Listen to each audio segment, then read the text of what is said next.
Termite treatments and floods. Termites flourish after floods due to increased moisture and new food sources available to them as debris and timber material has floated around.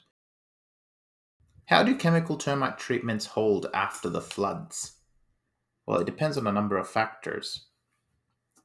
BASF's Termidor, a leading termiticide, is well known for its ability to bond strongly with soil.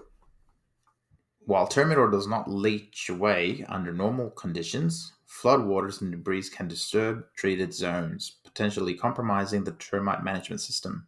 If you are concerned after floods or severe weather whether your termite treatment has been compromised, give us a call. We are happy to help.